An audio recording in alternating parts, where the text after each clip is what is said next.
ఏపీలో ఈ అమరావతి గోల ఏంటో ఎవరికి అర్థం కావడంలే. ఒకవైపు చంద్రబాబు నాయుడు గారు, లోకేష్ గారు ఏమో అది సింగపూర్ రాజధాని అంటారు. అక్కడ క్వాంటమ్ వ్యాలీ, అదేవిధంగా Olympic games, international airport, international cricket stadium ఇలాంటివి కట్టేసి దాన్ని ఇంకా పెద్ద గ్రాఫిక్స్లో చూపించేస్తున్నారు. అదేవిధంగా ఇంక ఏదేదో పెద్ద పెద్ద బ్యాంక్స్ అన్నింటిని కూడా అక్కడ పెట్టేస్తారు అని చెప్పేసి ఒకవైపు మాట్లాడుతున్నారు. మరోవైపు వాళ్ళు ఎల్లో మీడియా ద్వారా ఆయన ఈరోజు టాల్కమ్ పౌడర్ గారు ఒక మాట అన్నాడు. అయ్యో, అమరావతికి ఇలా పొలోమని బ్యాంక్స్ వెళ్ళిపోతున్నాయి కదా, మరి బ్యాంక్స్ వెళ్తున్నారు, ఇన్సూరెన్స్ కంపెనీలు వెళ్తున్నాయి, మరి జనాలు ఎవరు లేరు కదా అక్కడ, ట్రాన్సాక్షన్స్ ఎలా జరుగుతాయి అని చెప్పేసి టాల్కమ్ పౌడర్ గారు ఎగతాళి చేస్తున్నాడు. మళ్ళీ ఈరోజు నిర్మలా సీతారామన్ గారు అక్కడ మాట్లాడుతూ అమరావతి నుంచి కూరగాయలు ఎక్స్పోర్ట్ చేస్తామని చెప్పేసి మాట్లాడుతుంది. మరి చంద్రబాబు నాయుడు గారు గతంలో కుప్పం నుంచి కూరగాయలు, ఉప్పులు ఎక్స్పోర్ట్ చేస్తామని చెప్పేసి మాట్లాడాడు. అది ఎంతవరకు అయిందో తెలియదు. ఇప్పుడు మళ్ళీ అమరావతి నుంచి కూరగాయలు ఎక్స్పోర్ట్ చేస్తారంట.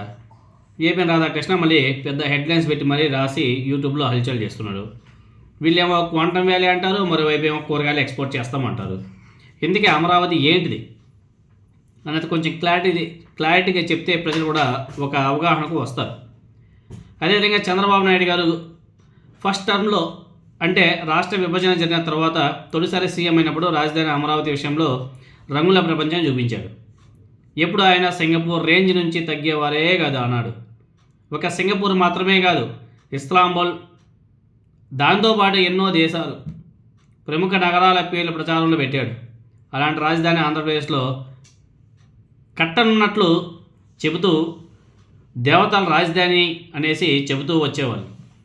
కారణాలు ఏమైనా ఫస్ట్ టర్మ్లో తాత్కాలిక భవనాలతోనే ఆయన పదవీ కాలం ముగిసిపోయింది. రాజధానికి భూమి ఇచ్చిన రైతులతో పాటు ఇదే రాజధాని ఇక్కడ ఇల్లు, అదేవిధంగా అపార్ట్మెంట్స్తో పాటు భూములు కొనుగోలు చేసిన వాళ్ళు ఎన్నో ఇబ్బందులు కూడా ఎదుర్కొంటున్నారు. ఇటీవల వరకు అలానే ఉండింది పరిస్థితి. జగన్మోహన్ గారు తన 5 ఏళ్ల కాలంలో అమరావతి రాజధానిని పూర్తిగా పక్కన పెట్టేసి మళ్ళీ ఆయన కొత్తగా 3 రాజధానుల నినాదం కూడా అందుకున్న సంగతి మనకు అందరికి కూడా తెలిసిందే. రెండవసారి మళ్ళీ కూటమి అధికారంలోకి రావడం, కూటమి సారథ్యంలోనే తెలుగుదేశం పార్టీ సారథ్యంలోనే కూటమి ప్రభుత్వం అధికారంలోకి వచ్చిన తర్వాత మళ్ళీ అమరావతి పట్టాలు ఎక్కిందని చెప్పేసి తెలుగుదేశం పార్టీ నాయకులు మాట్లాడుతున్నారు.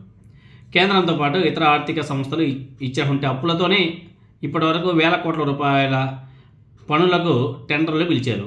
అక్కడెక్కడైనా ₹1 సంపద సృష్టి జరగలేదు, అన్నీ కూడా అప్పులే. వేల కోట్ల రూపాయలు బ్యాంకుల నుంచి అప్పులు తీసుకొచ్చి ఇంకేదో హంగామా చేస్తున్నారు. అయినా సరే ఇంకా రాజధానికి భూములు ఇచ్చినటువంటి రైతులకు సంబంధించినటువంటి సమస్యలు ఇప్పటివరకు తీరలేదు.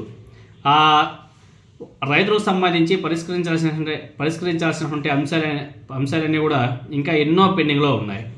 వీటిని తేల్చడానికి ఇటీవల మున్సిపల్ శాఖ మంత్రి నారాయణ గారు, కేంద్ర మంత్రి పెమ్మసాని చంద్రశేఖర్ గారు, స్థానిక ఎమ్మెల్యే శ్రావణ్ కుమార్తో ఒక కమిటీ కూడా వేసినట్టుగా ఉంది. నిన్న గురువారం నాడు స్వయంగా చంద్రబాబు నాయుడు గారు కూడా రాజధాని రైతులతో సమావేశమయ్యారు. ఈ సమావేశంలో చంద్రబాబు నాయుడు గారు చేసినటువంటి వ్యాఖ్యలు ఒక ప్రాధాన్యత సంతరించుకున్నాయి. ఎప్పుడూ సింగపూర్తో పాటు ఇతర దేశాల పేర్లు చెప్పే చంద్రబాబు నాయుడు గారు ఈసారి మాత్రం అందుకు భిన్నంగా అమరావతిని హైదరాబాద్ తరహాలో అభివృద్ధి చేయాలంటే 28 గ్రామాల పరిధి సరిపోదని చెప్పేసి వ్యాఖ్యానించారు. ఇలా అయితే అది ఒక మున్సిపాలిటీగానే మిగిలిపోతుంది. ఇక్కడ విచిత్రం ఏమిటంటే ఇదే గ్రామాలతో, ఇదే భూమితో ఫస్ట్ టర్మ్లో సింగపూర్తో పాటు ప్రపంచంలో పేరుగాంచినటువంటి నగరాల పేర్లన్నీ చెప్పినటువంటి చంద్రబాబు నాయుడు గారు ఇప్పుడు మాత్రం హైదరాబాద్లో అభివృద్ధి చెందాలంటే ఇంకా భూమి కావాలి అని చెప్పేసి మాట్లాడుతున్నారు. ఇంకొద్ది రోజుల క్రితమే ప్రభుత్వం తన మనసులో మాటను బయటపెట్టిన విషయం మనకందరూ కూడా తెలిసింది. అదేవిధంగా అమరావతిలో గ్రీన్ఫీల్డ్ ఎయిర్పోర్ట్, ఇంటర్నేషనల్ ఎయిర్పోర్ట్తో పాటు స్పోర్ట్స్ సిటీ, గ్రీన్ ఇండస్ట్రీ కోసం కలుపుకునే మొత్తం దగ్గర మరో 40,000 ఎకరాల సమీకరణ చేయాలని చెప్పేసి ప్రతిపాదించిన విషయం మనకు అందరూ కూడా తెలిసింది. గ్రీన్ఫీల్డ్ ఇంటర్నేషనల్ ఎయిర్పోర్టుకు 5,000 ఎకరాలు, స్పోర్ట్స్ సిటీ అదేవిధంగా గ్రీన్ ఇండస్ట్రీకి అంటే ఒక్కో ప్రాజెక్ట్కి 2,500 ఎకరాల లెక్కన అవసరం అవుతాయని చెప్పేసి మంత్రి నారాయణ గారు చెప్పిన సంగతి మనకు అందరూ కూడా తెలిసింది. అదేవిధంగా నిన్న గురువారం నాడు రైతులతో సమావేశమైన తర్వాత చంద్రబాబు నాయుడు గారు ఒకవైపు రైతుల సమస్యలన్నీ పరిష్కరిస్తామని చెప్పేసి చెబుతూ తాను తీసుకున్న నిర్ణయాలకు రైతుల నుంచి కూడా మద్దతు కావాలి అని చెప్పేసి చంద్రబాబు నాయుడు గారు మాట్లాడడం జరిగింది. రాజధానికి భూములు ఇచ్చేటువంటి రైతుల మీద తనకు అభిమానం, కృతజ్ఞత ఉంది అని చెప్పేసి చంద్రబాబు నాయుడు గారు ఒక లెవెల్ మించి ఇంకా కొంచెం ఎక్కువగా మాట్లాడారు. రాబోయే 3 ఏళ్లలో అమరావతిలో బిల్డింగ్లన్నీ కూడా పూర్తవుతాయి. రాబోయే 3 సంవత్సరాల్లో అన్ని బిల్డింగ్లు కూడా పూర్తవుతాయి అని చెప్పేసి ఎమ్మెల్యేలు, ప్రజాప్రతినిధులు, అధికారులు అంతా అమరావతిలోనే నివాసం ఉండి పనిచేస్తారని చెప్పేసి చంద్రబాబు నాయుడు గారు మాట్లాడడం జరిగింది. ఈ పాయింట్ మాత్రం నోట్ చేసుకోవాలి అందరూ కూడా. ఉద్యమ నేపథ్యంలో అనేక జేఏసీలు వచ్చాయి. ఇప్పుడు రైతులంతా కలిసి అమరావతి డెవలప్మెంట్ అసోసియేషన్ పేరుతో ఒక సంస్థ ఏర్పాటు చేసుకోవాలని చెప్పేసి చంద్రబాబు నాయుడు గారు ఒక అడ్వైస్ కూడా ఇచ్చాడుగా తెలుస్తుంది. అమరావతి రైతుల అభివృద్ధికి, భవిష్యత్తుకి తను పూర్తి కమిట్మెంట్తో ఉన్నాను. రైతులకు న్యాయం చేయాల్సిన బాధ్యత కూడా తన మీద ఉంది. తొలుత రాజధాని కోసం భూములు ఇచ్చినటువంటి రైతులకు ఇంకా పూర్తి న్యాయం జరగనందున ఇప్పుడు కొత్తగా రాజధాని విస్తరణ కోసం భూములు ఇచ్చే విషయంలో కొంతమంది రైతులు సుముఖంగా లేరు అని చెప్పేసి తెలుగుదేశం పార్టీ నాయకులు కూడా చెప్తున్నారు. మరి రాబోయే రోజుల్లో ఈ విషయాన్ని ప్రభుత్వం ఎలా హ్యాండిల్ చేస్తుందో చూడాలి.